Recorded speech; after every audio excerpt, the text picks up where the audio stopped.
자, 여러분, 우리 이번 시간에는요, 챕터 2장 현시선호 이론, 그 문제를 풀어보도록 하겠습니다. 자, 이쪽에서 같이 보실까요? 자, 우리가 현시선호 이론인데요. 이거 아시겠지만, 원래 우리는 소비자 선택 이론이 어떤 선호가 있으면, 그걸 가지고 효용함수를 이렇게 만들게 됩니다. 그래서 이 효용함수가 이제 무차별 곡선인데, 요걸 가지고 우리가 어떤 행동, 선택이라는 행동을 하게 되죠. 자, 근데 이렇게 간다는 거는 이제 눈에 보이지 않는 선호와 효용 가지고 얘기하는 거니까 좀 이렇게 불만 섞인 사람들이 많습니다. 그래가지고, 야, 그러면 이걸 거꾸로 좀 생각하면 어떨까 하는 생각을 하는 거예요. 그래서 어떤 사람이 선택을 했다라고 하면은, 만약에 사과랑 바나나를 선택했으면, 이 얘기는 바로 뭡니까? 라고 하면, 둘 다 선택할 수 있을 때, 사과를 바나나보다 더 선호한다, 이렇게 생각을 할 수가 있겠다는 것이죠. 이게 바로 현시, 그러니까 현시가 드러난다는 거예요. 선호라는 게 드러난다라고 보시면 되겠습니다. 이해하실 수 있으시겠죠? 자, 그래서 현시선호 이론이다라고 하면은요, 우선 약공리와 강공리가 있는데, 우선 약공리 정도만 잘 보시면 되지 않을까 해요. 근데 이 약공리라는 것은 내가 둘 다 선택할 수 있는 상황에서 만약에 어떤 걸 선택할 수 있는, 그러니까 어떤 동일한 예산선 내에서 예산 집합에서 얘기를 하는 거예요. 동일한 예산 어떤 집합이 있는데 그 집합 내에서 내가 어떤 걸 더 선택했다라고 하면은, 그러니까 여기 보시면 이게 x제곱, 이게 y제인데요. 예산선이 이렇게 있어요.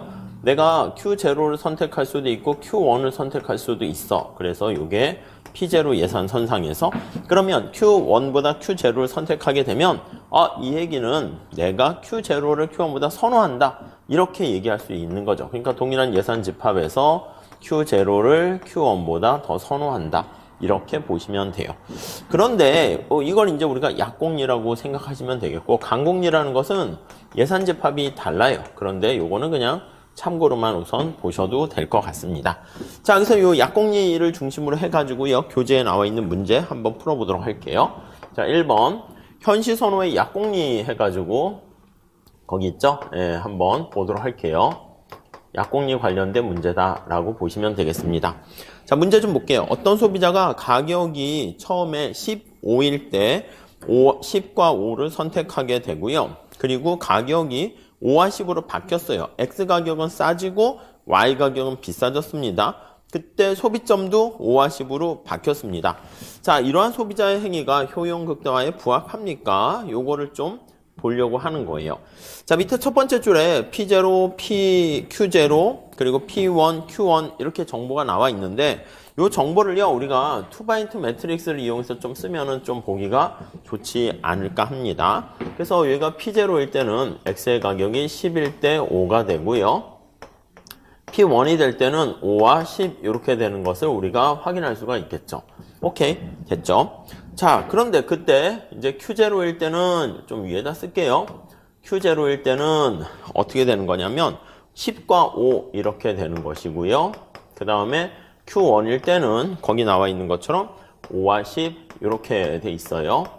자, 이랬을 때 이 안에 매트릭스 안에 여기다가 값을 써 주시면은 우리가 조금 더 편하게 볼 수가 있을 거예요.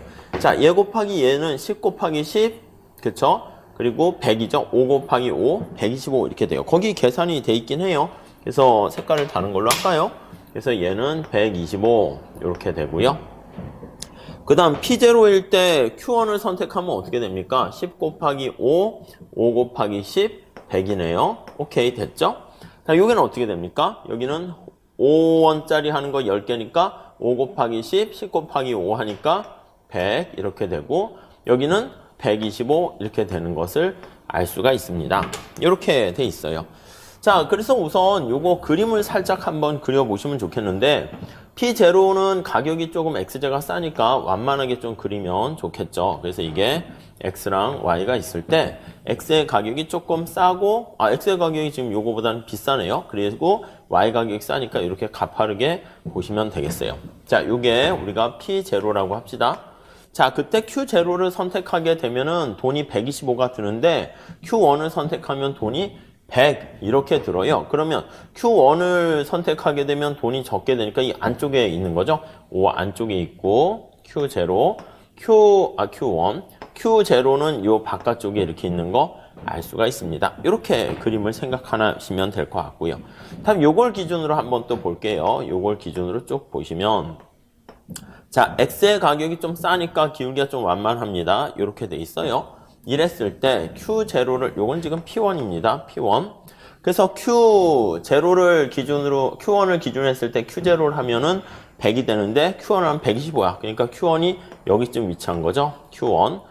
Q0는 이 안쪽에 위치한 것을 알 수가 있습니다. 네, 이해할 수 있으시겠죠? 이렇게 감을 잡으시고요. 좀 더 정확하고 크게 그리는 작업을 할게요. 요거 두 개를 짬뽕 한번 해봅시다. 짬뽕해서 좀 크게 그릴까요? 이렇게 돼 있어요. 자, 원래 예산서는 여기서부터 기울기가 이렇게 가파르게 돼 있고 뉴 예산서는 조금 노랑으로 할게요. 이렇게 돼 있습니다. 이렇게 돼 있는 상황이에요.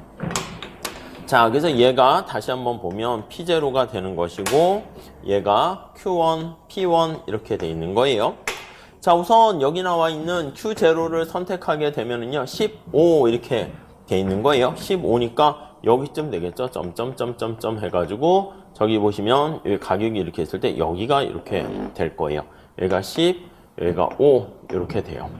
그리고 Q1을 선택할 때는 여기 좀 잘못됐네요. 여기를 보시면은 요거에 충족시켜야 되잖아요. Q0 할 때는 돈이 125인데 Q1을 할 때는 100이니까 Q0, Q1 요거 한번 식을 여기다 맞추기 전에 한번 점을 살짝 찍어 놓고 한번 시작을 한번 해보도록 하겠습니다. 자, 그러면 여기다가 살짝 찍어 놓고 보면 X, Y 이렇게 돼 있는데 자, 좀 정확하게 찍어 볼게요. 저는 일반적인 걸 얘기하려고 우선 이렇게 해놨는데 Q0는 X제가 11대 Y제가 5가 되니까 점점점점 이렇게 위치하게 되고요. 이게 Q0 이렇게요. Q1일 때는 5일 때 10이니까 5일 때 10 이렇게 돼서 점점점점해서 여기가 된다라는 것을 알 수가 있습니다. 이렇게 돼 있는 거 알 수 있겠죠. 자, 그러니까 이제 Q0가 Q1보다 약간 오른쪽 밑에 있어야 되는 것을 알 수가 있어요. 그럼 여기다가 적용을 한번 해볼게요. 가격이 이렇게 있을 때는 이렇게 가파르게 지나잖아요. 그래서 요거 보시면 요걸로 요렇게 돼 있다라고 하면 예산선이 요렇게 지나는 거예요. 요렇게 지나고 요거일 때는 안쪽은 좀 싸게 되는 것이고요. 그 다음에 이렇게 완만할 때는 얘가 바깥쪽에 위치해 있잖아요. 그래서 요거를 그림을 좀 정확하게 그리면 얘가 모양이 이렇게 되고 여기 점점점 이렇게 되는 거예요. 자, 그래서 Q0, Q1을 여기다 다시 한번 그려보도록 할게요. 그려보면 Q0에 해당하는 게 여기쯤 위치해야 되고요. 여기가 Q0라고 합시다. Q0. 그럼 Q1이 어디 위치합니까? 하면 여기에 위치하니까 여기에 Q1이 있다라고 생각을 하시면 되겠어요. 자, 그러면 한번 내용을 한번 해볼게요. 약공리는 둘 다 선택을 할 수 있다는 전제하에서 둘 다 선택이 가능하다는 가운데 가능한 경우 얘기를 하는 거예요. 가능한 경우 선호의 어떤 일관적인 선택을 하는 거예요. 일관성을 유지해야 되는 거예요. 선호의 선택에서. 자, 그럼 잘 보세요. 옛날 예산선이 이렇게 하얀 색깔 P0가 있습니다. 그때 Q0와 Q1을 둘 다 선택할 수 있는 거죠. 그때 우리 아무 얘기 안 하면 거기 세 번째 줄 보시면 네 번째 줄 표기상 볼 때 하점자가 서로 일치할 때 그 상품을 구입한 것으로 간주를 해요. 그거는 그냥 주어진 약속이라고 우선 보세요. 그럼 내가 P0 하에서요 둘 다 선택할 수 있는 상황에서 얘를 선택한 거야. 그런데 만약에 P1에서는요 내가 둘 다 선택할 수 있는 상황에서 얘를 선택해요. 그럼 어떻게 돼?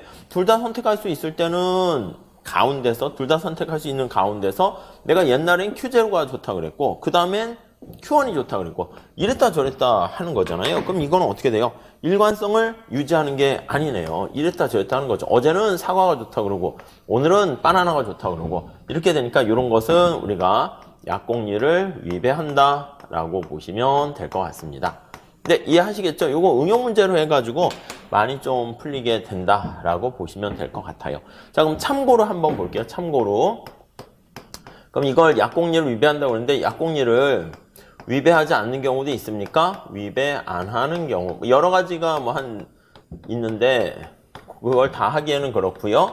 여기 있는 거 한 가지 정도 보도록 할게요. 조그맣게 그리면 자, 옛날 예산선이 이렇게 있을 때 그리고 새로운 예산선상에서 내가 이렇게 변했습니다. 그래서 옛날 예산선상에서 내가 여기 Q0를 선택하고 있었어요. Q0를 선택하고 있었어요.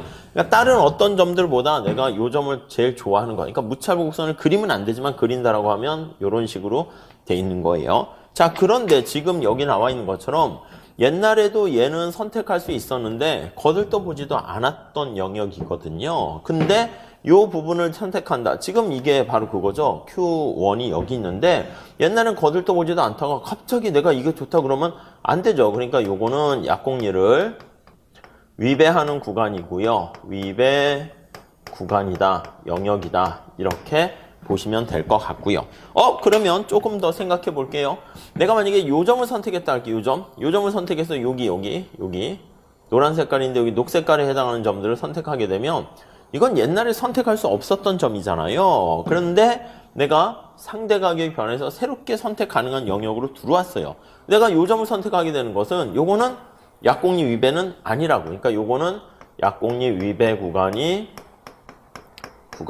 아님 이렇게 보시면 될 것 같습니다. 자, 그래서 무차별 곡선을 그린다라고 하면 여기에 만약에 이렇게 그리면 이거는 오히려 효용이 증가하는 거죠. 근데 여기를 선택하면 효용이 감소하게 되는 걸 알 수가 있어요. 그래서 무차별 곡선을 그리면 안 되지만 만약에 그린다라고 하면 이쪽을 선택하면 약공리 위배 구간은 아니구나. 근데 이쪽을 하면 약공리가 위배되는구나. 뭐 그렇게 판단하시면 될 것 같습니다. 그러니까 이 경우는 이쪽에 해당했으니까 약공리를 위배하게 되는 거죠. 거기 내용도 뭐 비슷하게 그 얘기를 하고 있으니까 한번 읽어보시면 될 것 같습니다.